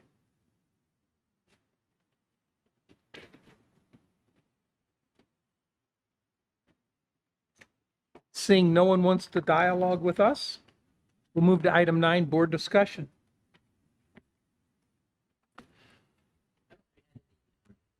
If there was any topic that was brought up, but I did ask Sharon to be prepared tonight to just briefly give us a little explanation or help us understand the issue of deficit spending, because it comes up frequently as a topic of criticism mostly. But I believe that if you're involved in school funding, you know that ultimately all your projections eventually lead to deficit spending, thus the need for either renewal or a new levy, given the fact that inflation erodes away at your income. So I just thought maybe, Sharon, you could maybe give us your history as to how often we've been in deficit spending, how common that is, what the rationale behind it is. Well, I'm not sure. I'll try to keep this brief. I've just got some bullet points just based on your request that you had emailed to me. I'm not sure how simple it is, but I'll give it a shot here. So deficit spending, just by definition, occurs when operating expenditures exceed annual revenues during any fiscal year. It doesn't necessarily indicate that there's a deficit or a negative actual cash balance. We can still have cash in the bank and have reserves and be in deficit spending if we have those reserves to support that deficit spending. Obviously, those positive cash balances, as you alluded to, Andy, will decline as deficit spending occurs or if it continues. In the past 10 years, at Tiffin City Schools, it occurred in 2011 and then again in 2020. So from 2012 through 2019, revenues were exceeding expenditures. So our cash balance was growing. That allowed that positive balance to be maintained and even to grow, as I said. To avoid future deficit spending, since we entered deficit spending in 2020, revenues would have to increase or expenditures would have to decrease. As far as revenues go, about half of our annual revenues are from local property taxes. Existing tax increases are limited by law to reduce inflation. So, sorry, I've got a fly that's driving me crazy here. So, all of the levies that we have in place, if there was a voted rate, it's reduced every year as valuations increase, so that inflation is not an unvoted increase to the taxpayers. I looked back at the last 10 years. Our average tax rate reduction since 2012, this is the average per year, is 23.7 mils that are reduced from the voted rates, so we don't collect on those. That means that the average uncollected revenue growth that we are not receiving $6.5 million per year. The voted rates would raise that much more if they were fully taxed instead of reduced. But Ohio law does not allow that. So new operating levies would be needed to increase our annual revenues. The most recent new levy that we had for operating was in 2012. So that would have started fully collecting by 2014. The full annual growth on that levy since then has been prevented. So it collects the same amount now that it did back in 2012. Again, no inflation is allowed. The other half of our annual revenues are mostly from state funding. Now that increased, fortunately, from 2013 through 2017, which is why, as I mentioned earlier, revenues were able to exceed expenditures. That was largely in part due some generous state funding increases that we had received during those years. But since 2018, state funding has been frozen or even reduced. We experienced that during the pandemic. Some of it was restored, but not all of it. At the same time, average annual expenditures have typically increased over the last 10 years, 3.6% annually. Major expense is personnel. That comprises about 65% of our budget. That usually increases about 2.2% annually. The next largest expense is for purchased services. That typically increases about 7% annually. Now, those are needed services that are difficult to project because of varying needs. They include alternative and special education, College Credit Plus, which has grown, and student services for things such as social work, health, safety, and wellness. So while both of our major revenue sources are experiencing less growth than our expenditure inflation, that will lead to projected deficit spending. Thank you. I think that's pretty clear. Okay. I mean, that makes it at least clear enough to understand that deficit spending is essentially a expected process in every school district that is more on the margin anyway. I mean, we're not a wealthy district by any means, and I think that's the point I really wanted to make. And I don't have a picture, but I mean, if you just visualize it, expenditures are going to stay flat. If you pass a new levy, they're going to go up, and then they're going to flatten again, because that levy increase is just going to flatten as time goes by. Expenditures increasing an average of 3.6%. They're just going to continue to climb. When those two meet, you're breaking even. When expenditures increase, overcome the revenue growth, then that's when you're going to be in deficit spending and need a new levy. How long can districts be in deficit spending for? That depends on what their reserves are. But if they start projecting deficit cash balance, actual money, on their forecast, then the state they should start to intervene and expect the district to submit a plan on how they're going to overcome that. And you can't certify your appropriations if you're showing negative cash balances. You can't negotiate salary increases. You can't enter into contracts. So basically, the state expects you to halt operations. So within public school entities, deficit spending is a reality, but there are consequences for sustained deficit spending. Mm-hmm. Yes. So without being able to control state funding, then our alternative is to seek operating levies, new levies. Thank you. Just to follow up on that, though, you were projecting, I think, a negative, start getting into cash balances at what year?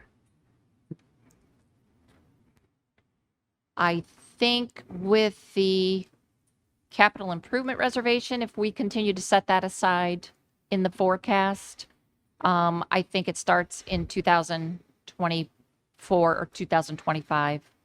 Otherwise, we're basically breaking even by 2025. And then when I do the new forecast and add 2026 to it, I would expect that could show a deficit actual cash balance. And then in terms of levies, so there is a difference with income tax. We could actually take advantage of an increase there, correct? That we wouldn't under Right, that would be an property. option, yes. Yes. Yes. And Sharon, could you also clarify, I believe, if I'm not mistaken, 2 years ago when we were looking at a bond issue, we were looking at percentage from the State Schools Facilities Commission, and we were actually penalized for having too big of a balance. We had like an 18-month reserve, I believe, and because of that, we lost a percentage because we weren't in as much need. Is that correct? Is that how you remember it? Yeah. Because I remember if you had more than 6 months reserve, you were considered not in need, and therefore your percentage was reduced. Yeah, I know that our valuation growth definitely hurt. So I'm just bringing up the point that it's not all about deficit spending, and there's a lot of issues that go on at the state level that we're not really completely clear on, and they can change at any given moment, and thus it's not cut and dried, like a regular business would be. Right. I'm So sorry, we do get penalized. We do get penalized for valuation growing, and yet we don't gain from that valuation growth. That's right. Yeah. Not to the extent that we Except should. to include, well, when we do the upgrade and the evaluations, though, we can get that at what, every 5 years, is it? The valuation is it's updated every 3 years. 3 years. And it's reevaluated every 6. I just wanted to hear your answer. That was all. Thank you. Dr. Zoller, I think that was one of the issues, is this is before I was on the board, that we've been putting aside $500,000 a year for capital improvements, but we haven't been appropriating it or allocating it. And in fact, that's where we took the money for the property sale. The $1 million came out of there, so it actually ended up coming out of general revenue instead of the capital or permanent improvement fund. And so why can't we just put that back instead of segregate? Why do we keep doing the $500,000 every year to make it look like we have capital improvement money when we really don't? I mean, it really should be just reflected in the general revenue. I mean,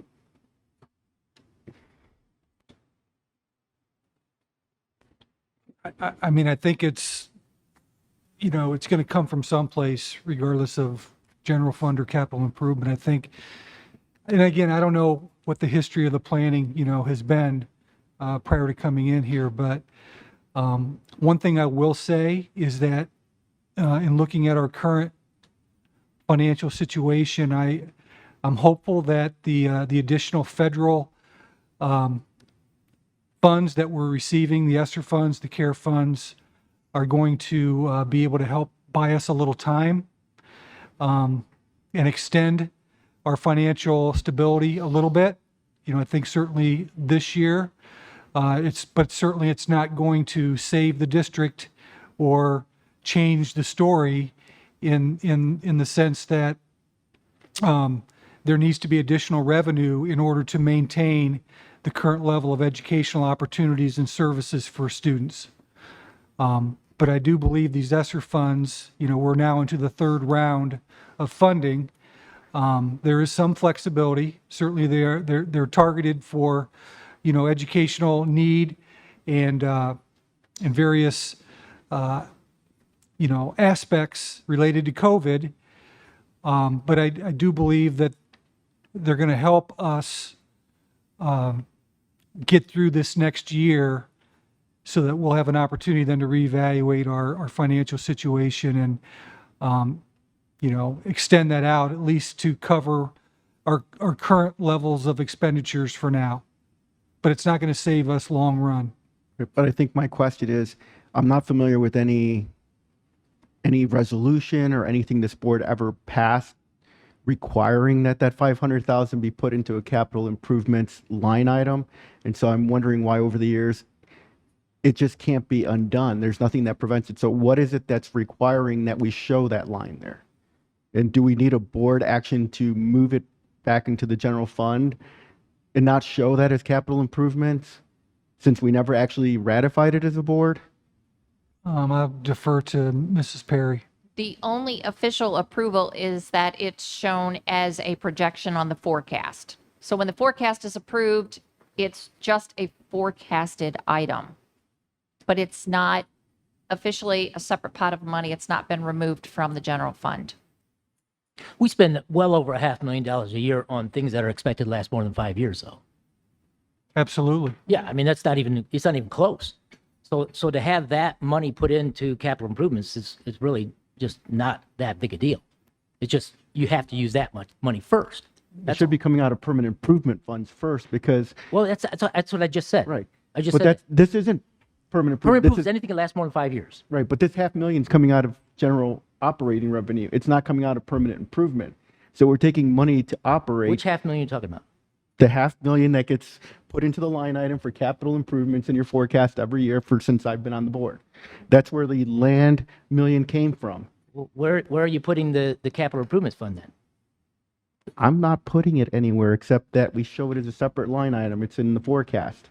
The permanent improvement money that is raised by the PI levy. Millage, the tax, that is separate from operating. That is put into a separate fund. It's about $850,000 a year. And that can only be used for permanent improvements that have a useful life of 5 years or more. There is a line item on the forecast for general fund money to be reserved for other capital improvements. But that is authorized by just being approved in the forecast only.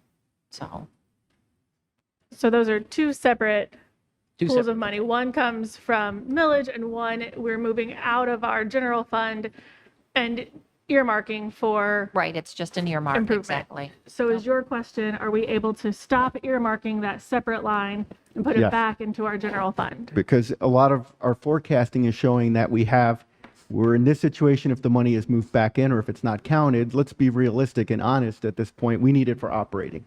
And permanent improvement should be, and actually I probably would defer to Dr. Zoller on this, but that's what permanent improvement funds are for at this point.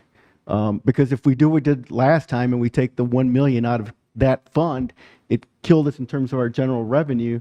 Now we can't replace it. Had we had that million there right now, our situation would be far better. Had we taken it out of permanent improvement levies or money at that point.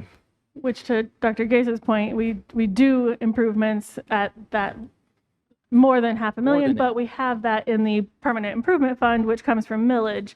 So then, to your point, then what would we need to do to put that back into the general fund or to stop earmarking that? We just stop earmarking it on the forecast, on the 5-year forecast.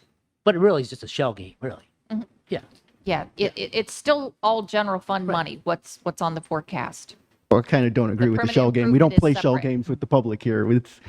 It's not a game. this is actually, you're actually doing it. You're taking funds that are going to spend regardless. If you got a new boiler, you got a new roof, you got anything that's going to last 5 years more, you got to spend the money.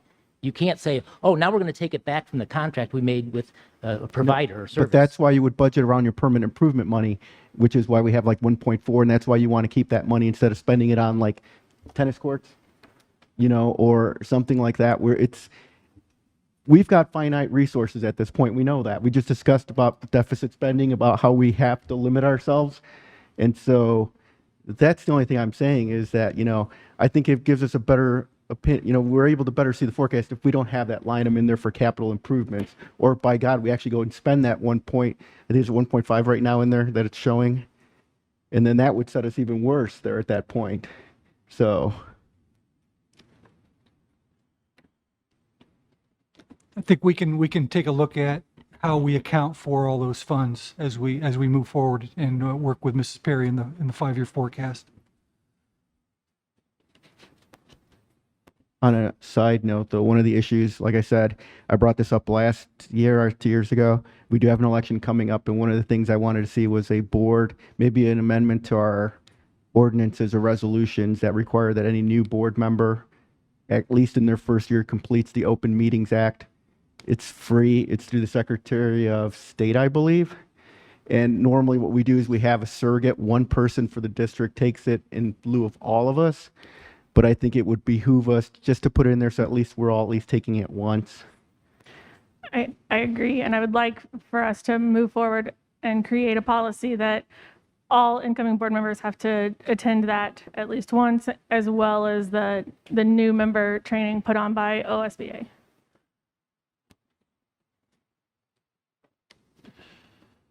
Dr. Hoyta, speaking of OSBA, want to talk about the Ohio School Board Association Northwest Regional Fall Conference is coming up next week, Thursday, October 7th in Willard. And I guess we've been remiss in getting the information out, but we've attended those in the past, and it should be another good event. If anybody has interest in attending, I will make sure that you get registered and can attend. That's Thursday, October 7th in Willard. It's the Northwest Regional Fall Conference. Wasn't there also one Tuesday night somewhere else? Thursday, October 21st, there is one in Salina. That's okay. So in the fall, Northwest Region has two conferences. They're kind of spread them within the region, so you can get to one without having to drive too far. And then in the spring, when they have the spring conference, they have just one in the spring. So I'm going to talk to Jeff Chambers from the Ohio School Board Association and make sure that we're on the list to get the information regarding these conferences. So we must have gotten removed from the list somehow. Begins officially at 5:50. So unofficially it begins at 5:30, and then at 5:50 is the welcome beginning. And again, it's in Willard this go around. So didn't we host one recently? We hosted one maybe 3 years ago at this point in time. Yeah. Sentinel did a nice job of. Mm-hmm. Yeah. Okay. So. So I think that we would be remiss if, after hearing from numerous community members and throughout the last month, hearing about the Hall of Fame incident, and that coupled with the request from the public that we be more transparent and we have more of these conversations, I think it would be prudent to hear feedback or insight or thoughts, and to discuss that as a board. Scott, thoughts or ways we move forward, any of those pieces? I think were you speaking, Chris? I think Dr. Gates kind of brought this up earlier and something else, but with the reading program, did I understand you correctly? We don't screen these volunteers. I mean, I thought we did. So I believe what we use is the Raptor system. It's not a full FBI BCI, but it does give you red flags in that situation.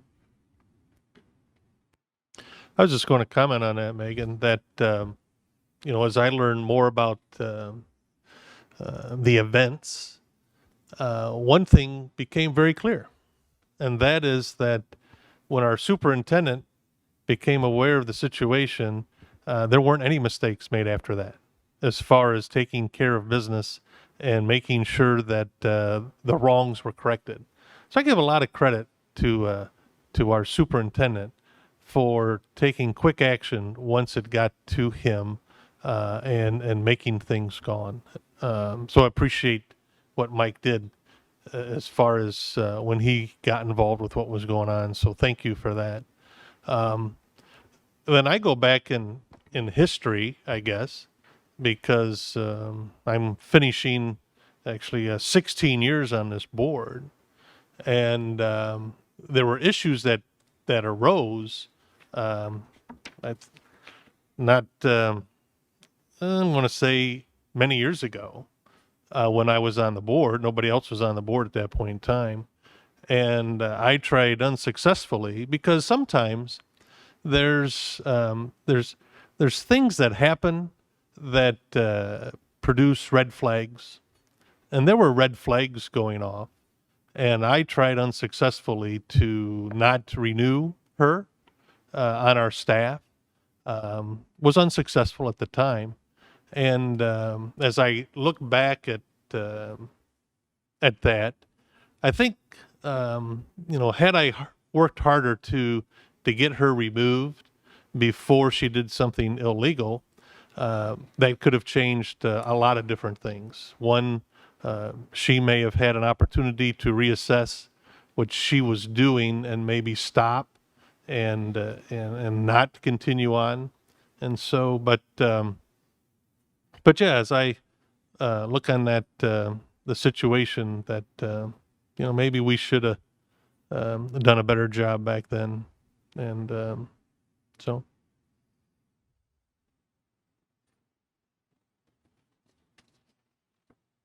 I do.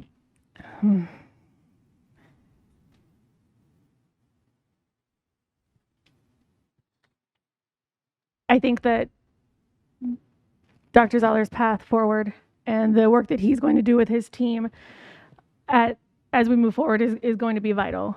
And I think that he is working with numerous people who are experts in this field, and he is taking time to sit and listen to the lived experiences of individuals, and I think that's vital. I also think that we can't say that everything was done perfectly. There were missed opportunities, but the course correction is there now. And I also think that it is vital as a board that we do take a minute and apologize, because it's not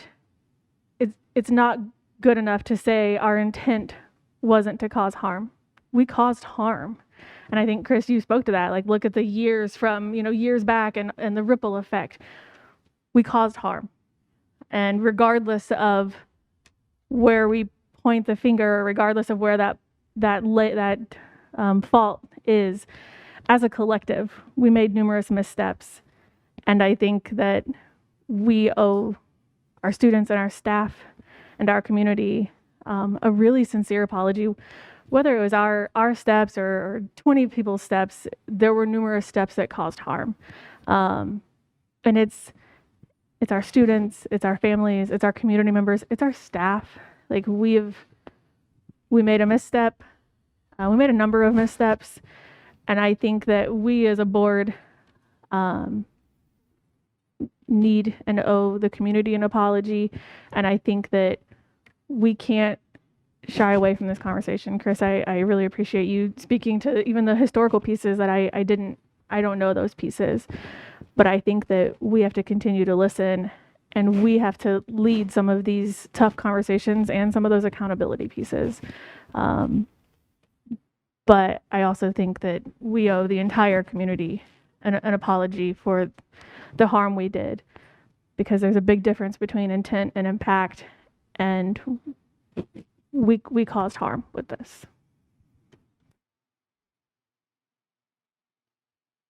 Well, and I think, Dr. McBride, I think if we go back to that day, I think the early response was we're changing this because of the controversy. And I remember, and the lack of naming the person or actually identifying what happened. We all know she's a tier 3 offender. In Ohio, 2 + 1, 3. It's the worst rating you can get. And it was, just be honest, she's a tier 3 offender. We made a mistake. We didn't change it because it was because it's the right thing to do. That's what I think people wanted to hear.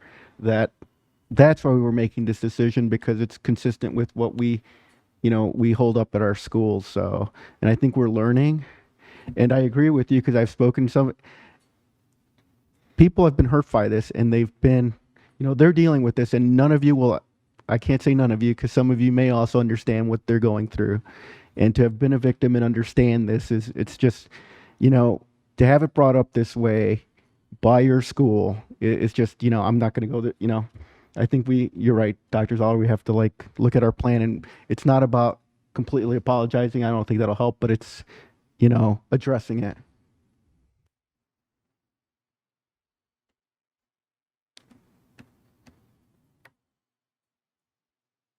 Seeing there's no further discussion and there's no need for an executive session, I will ask for a motion to adjourn.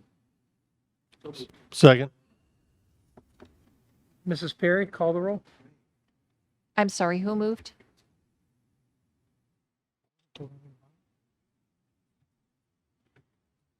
Mrs. Perry, please call the roll.